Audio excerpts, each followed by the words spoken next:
On parle de braquage de la BCAO. Moi, Babo, braquer une banque. C'est manger qui me manque.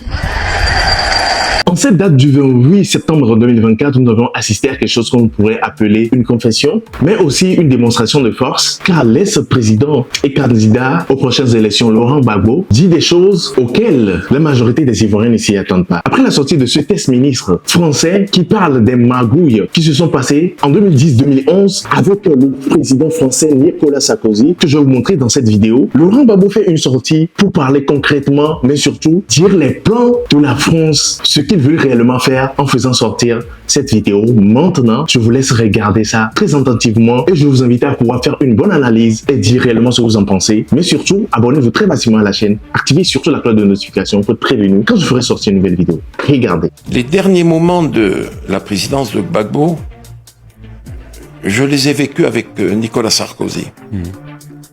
Et là, les choses se sont compliquées. Les élections sont là et Laurent avait gagné les élections. Nous savons qu'il les avait gagnées. Comme Jean Ping les avait gagnées en 2016 à Libreville. Là, Gbagbo avait gagné les élections. Pas Ouattara. Pas Ouattara. Le Conseil constitutionnel a dit que c'était Laurent le vainqueur. Vous connaissez la dispute, mais bon. Bon, ok, passons. Et le président Sarkozy me fait venir à l'Élysée et il me dit, va falloir que tu appelles ton ami Gbagbo et que tu lui dises d'accepter de partir. Il aura un statut d'ancien chef d'État, 30 millions CFA, voiture, escorte, et s'il veut, comme il est professeur d'histoire, on lui trouvera une chaire, il pourra se déplacer à travers le monde. Je retourne sur Robert Bourgi. Robert Bourgi est chargé de préparer l'opinion à la chute de Ouattara. Mais ils veulent une chute de Ouattara en faveur de quelqu'un qu'ils ont préparé. Mais qui ont-ils préparé? Ils n'ont que 2 cartes à main pour la France-Afrique. 2. Ils ont 2 cartes à main pour faire un coup d'état néocolonialiste en Côte d'Ivoire. La première carte qu'ils ont en main, et ils la montrent de plus en plus, c'est Tidjane Thiam, qui est de facto déjà en alliance politique avec le RHDP et qui se présente comme le meilleur garant après Ouattara des intérêts de la France-Afrique. Tidjane Thiam, le chef de la Thiamérie, c'est-à-dire du PDCI version néocolonisée complète. Rien à voir avec le PDCI du président Bédié, où il y avait encore la fibre du patriotisme républicain ivoirien. Le président Bédié qui a refusé de livrer le PDCI à Ouattara. Là, Robert Bourgi est chargé de défoncer Alassane Ouattara, en même temps que Laurent Gbagbo. Et bien sûr, Alassane Ouattara, lui, il a déjà garanti, croit-il, l'exclusion de Guillaume Soro du jeu politique. Donc, Robert Bourgi est chargé de mélanger Alassane Ouattara et Laurent Gbagbo dans la même saleté, histoire de dire que, mais qui est l'homme de la situation? Mais le banquier suisse, qui est l'homme de la situation? C'est un nouvel envoyé du FMI et de la Banque mondiale pour surendetter la Côte d'Ivoire jusqu'au 3e millénaire. Bourgi est donc chargé de saboter l'image du président Laurent Gbagbo. Et c'est ce que ma sœur Geneviève Bro-Grébé a bien compris. Parce que si Bourgi rappelle que le président Gbagbo a donné 3 millions à Chirac, c'est histoire de dire que lui aussi il a triché. Si Bourgi dit c'est Laurent Gbagbo qui a gagné, et il ajoute selon le Conseil constitutionnel, mais qu'est-ce que ça veut dire? Nous étions tous sur la terre. Le Conseil constitutionnel a dit que le président Gbagbo a gagné. Tout le monde le sait que le Conseil constitutionnel l'a dit. Mais qu'est-ce qui s'était passé à l'époque? Il y avait 6 ou 7 régions du nord de la Côte d'Ivoire qui avaient été retranchées du décompte du vote. C'est à la suite de cela que le président Gbagbo a été déclaré vainqueur. Parce que ces régions étaient réputées avoir été de théâtre d'irrégularité. C'est ça la décision qui a été prise par Paul Yaoundé. Donc Bourgi, quand il sort pour parler, sachez qu'on l'a envoyé. Et du coup, vous devez vous poser la question, pourquoi l'a-t-on envoyé? Quelle est la mission de Robert Bourgi? Eh bien, je vous précise sa mission. Ceux qui l'ont envoyé pour tout faire pour salir de la même façon toute la vieille classe politique ivoirienne. entendez, salir de la même façon Alassane Dramane Ouattara, le satrape reptilien venu de Saint-Dou pour troubler la paix des Ivoiriens, et ayant renié notre belle terre burkinabé de Saint-Dou pour troubler toute l'Afrique avant d'être bientôt dégagé. Bourgi est chargé de salir Ouattara en même temps que Laurent Gbagbo. C'est pour ça qu'il rappelle que le président Gbagbo aurait remis à Jacques Chirac la somme de 3 millions de dollars pour que Jacques Chirac protège son pouvoir. Bourgi ne cite pas le nom du président Gbagbo par hasard. C'est pour dire que lui aussi il a corrompu. C'est pour dire que le président Gbagbo a corrompu Chirac.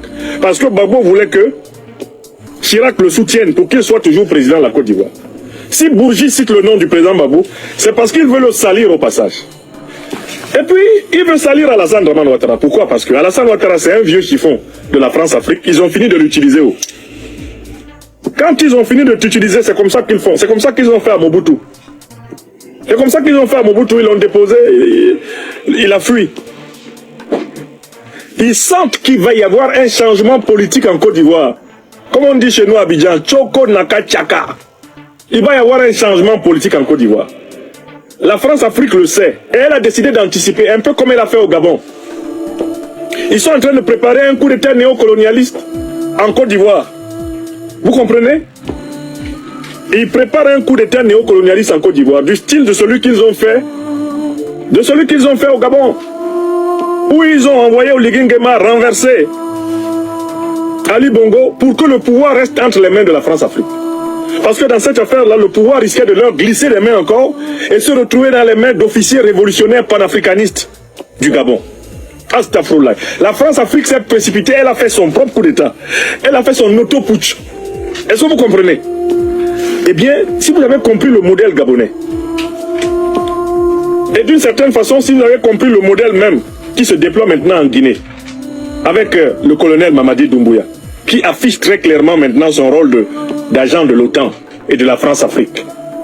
Vous comprenez que le coup d'État a été fait contre Alpha, parce que Alpha commençait à trop s'éloigner de la France-Afrique, qui avait été sa parraine pour qu'il prenne le pouvoir. Écoutez. Ma condamnation. Parlons un peu de ça. Voilà. Un tout petit peu. Je vous dis. En 2010, donnez vos avis dans les nous avons fait campagne. Et tous les RHDP BL. Nous avons fait l'élection présidentielle. Et le seul arbitre des élections en Côte d'Ivoire, constitutionnellement, c'est le Conseil constitutionnel. Le seul arbitre m'a proclamé élu. 2010. Ayant été proclamé élu, le Conseil constitutionnel est venu me faire prêter serment à la présidence de la République. Et j'ai prêté serment. Et il m'a renvoyé à mes tâches, c'est-à-dire à gouverner. C'est ça qui est la vérité. Je vous dis partager, aimer. Donc le lendemain, identifier tous les. J'ai formé mon gouvernement et nous avons commencé à travailler. Mais là-bas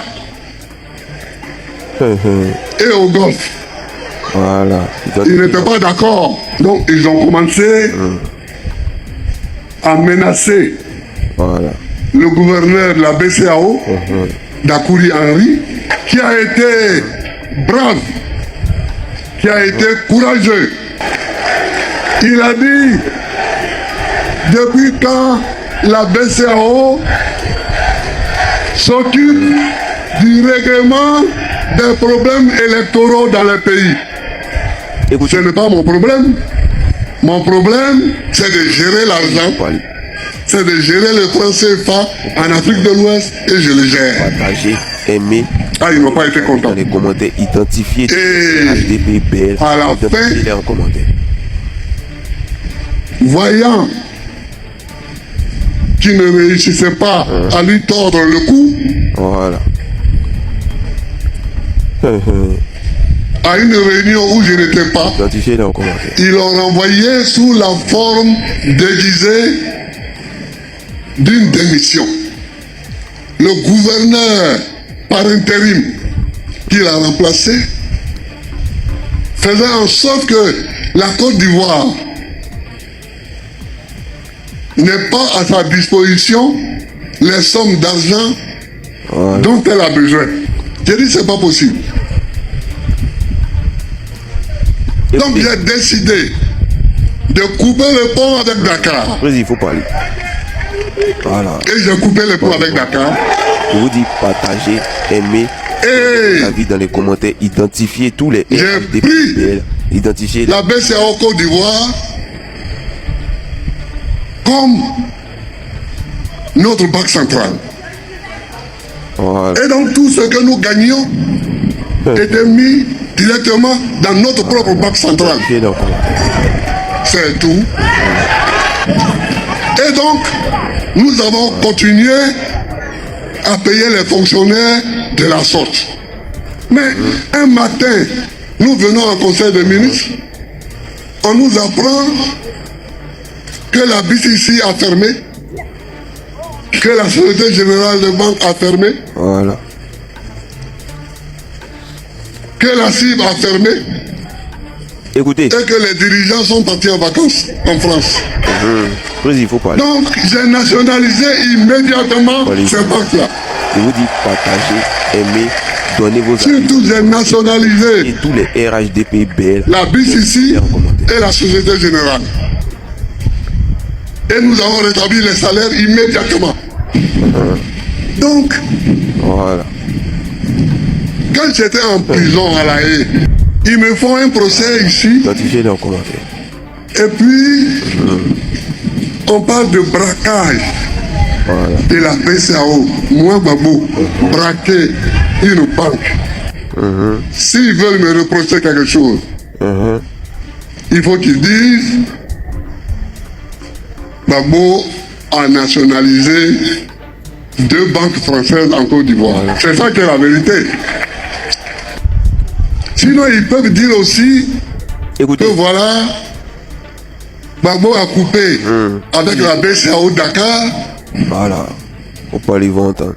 Je vous dis partagez, et que donnez vos avis dans les commentaires. il a pris son autonomie en Côte d'Ivoire Identifiez-les en commentaire. au niveau de la Banque centrale. C'est les 2 choses qu'on peut me reprocher. Que oui, j'ai quitté Dakar Voilà. et érigé En commentaire. notre succursale de la BCEAO en banque centrale. Mais en faisant ça, j'ai été le premier parmi tous ceux qui vont suivre. Parce que tout le monde va suivre. Hein? On va suivre petit à petit, tout le monde va suivre. Voilà. Tout le monde va suivre. Donc ils ne peuvent pas dire ça. Ils ne peuvent pas non plus dire que j'ai nationalisé 2 banques françaises. Ils ne peuvent pas dire ça. Ça leur fait honte. Mais c'est ça que j'ai fait. J'espère que vous venez de voir la vidéo, vous êtes autant choqués que moi. Que se passe-t-il réellement en Côte d'Ivoire? Le président ivoirien Alassane Ouattara est dans de bons draps actuellement, vu les informations qui circulent sur l'actuel. L'ex-président Laurent Gbagbo, candidat aux prochaines élections, a toute sa chance de gagner ces élections. La question reste bien évidemment posée. Tu comptes faire? Abonnez-vous au maximum à la page, activez la cloche de notification, écrivez surtout ce que vous en pensez dans les commentaires, car vos commentaires me sont vraiment chers. Et n'oubliez pas, c'est juste sur cette chaîne que vous pouvez être au parfum des informations, des actualités ivoiriennes, mais aussi internationales. Et on se capte dans une prochaine vidéo. C'était Mr. J.